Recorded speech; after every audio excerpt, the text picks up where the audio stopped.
Prostate cancer হলে আমরা কিভাবে বুঝবো বা এর লক্ষণগুলো কি?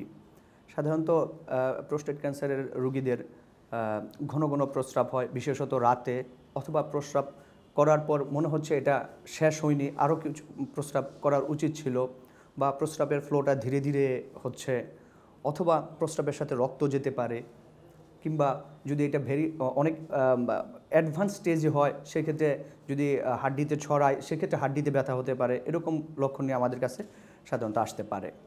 এছাড়া প্রোস্টেট ক্যান্সার যদি শরীরের অন্য কোথাও ছড়িয়ে যায় সেক্ষেত্রে সেই অর্গান বেসিস লক্ষণও থাকতে পারে, যেমন হাড্ডিতে ছড়ানোর ক্ষেত্রে হাড্ডিতে ব্যথা, ইভেন কোনো পেশেন্ট হাড্ডির ফ্র্যাকচার নিয়েও আমাদের কাছে আসতে পারে, অথবা ফুসফুসে যদি ছড়ায় তাহলে সেক্ষেত্রে কাশি হতে পারে, শ্বাসকষ্ট হতে পারে, বা লিম্ফ নোডে বা শরীরের লিম্ফ গ্রন্থিতে যদি ছড়ায় আসলে সেটা ফুলে যেতে পারে, চাকা হতে পারে শরীরের বিভিন্ন জায়গায়।